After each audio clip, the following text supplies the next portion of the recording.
തിരുവനന്തപുരത്തെ സ്വകാര്യ ആശുപത്രിയിൽ ചികിത്സയിൽ കഴിയുന്ന മുൻ മുഖ്യമന്ത്രി വി.എസ്. അച്യുതാനന്ദന്റെ ആരോഗ്യനില മാറ്റമില്ലാതെ തുടരുന്നു.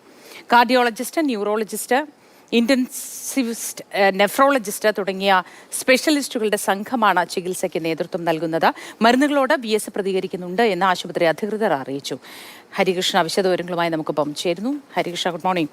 വി.എസ്. അച്യുതാനന്ദന്റെ നിലയിൽ മാറ്റമില്ലാതെ തുടരുന്നു എന്നാണ് നമുക്ക് ലഭ്യമാകുന്ന വിവരങ്ങൾ. ഈ സ്പെഷ്യലിസ്റ്റുകളുടെ സംഘം എന്താണ് പറയുന്നത്? ഇന്നിനി ഒരു മെഡിക്കൽ ബുള്ളറ്റിനിലൂടെ വിശദവിവരങ്ങൾ അറിയിക്കാൻ സാധ്യതയുണ്ടോ? എന്താണ് വിവരങ്ങൾ ഏറ്റവും പുതിയത്?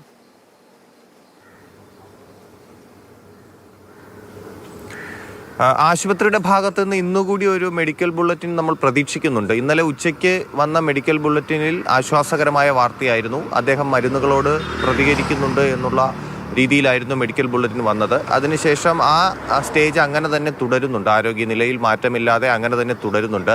ഇന്ന് രാവിലെ വരെയും അങ്ങനെ തന്നെയായിരുന്നു. മാത്രമല്ല, സ്പെഷ്യലിസ്റ്റുകളായ ഡോക്ടറുകൾ അദ്ദേഹത്തെ കൃത്യമായി നിരീക്ഷിച്ചു വരികയാണ്. തിങ്കളാഴ്ചയാണ് അദ്ദേഹത്തിന് ആശുപത്രിയിൽ പ്രവേശിപ്പിക്കുന്നത്. അതിനുശേഷം കുറച്ച് ക്രിട്ടിക്കൽ സ്റ്റേജ് ആണെങ്കിൽ കൂടിയും ഇന്നലെ ഉച്ചയോടുകൂടി വന്ന മെഡിക്കൽ ബുള്ളറ്റിനിൽ ആശ്വാസകരമായ വാർത്തയായിരുന്നു. ഇനിയിപ്പോൾ ഇന്ന് രാവിലെ മെഡിക്കൽ ബോർഡിൻ്റെ ഒരു പ്രത്യേക യോഗം ചേരാനുള്ള ഒരു സാധ്യതയുണ്ട്. അതിനുശേഷം അദ്ദേഹത്തിൻ്റെ ആരോഗ്യനില സംബന്ധിച്ച് ഇന്ന് ഉച്ചയോടുകൂടി ഒരു മെഡിക്കൽ ബുള്ളറ്റിൻ ഉണ്ടാകുമെന്നാണ് നമ്മൾ പ്രതീക്ഷിക്കുന്നത്. ഇപ്പോൾ തന്നെ CPM-ൻ്റെയൊക്കെ മുതിർന്ന നേതാക്കൾ, മുഖ്യമന്ത്രി അടക്കമുള്ളവരൊക്കെ ഇന്നലെയൊക്കെ അദ്ദേഹത്തെ ആശുപത്രിയിൽ പോയി കണ്ടിരുന്നു. എല്ലാവർക്കും അദ്ദേഹത്തെ ആശുപത്രിയിൽ കാണാൻ കഴിഞ്ഞില്ല. ബന്ധുക്കളോട് വിവരങ്ങൾ അന്വേഷിച്ചതിന് ശേഷമാണ് നമ്മളോടൊക്കെ പങ്കുവയ്ക്കുകയും ചെയ്തത്. പക്ഷേ ഇന്ന് ഉച്ചയോടുകൂടി ഒരു കൃത്യമായ വിവരം നമുക്ക് ആശുപത്രിയുടെ ഭാഗത്തുനിന്ന് ഒഫീഷ്യലായി അറിയാൻ കഴിയും.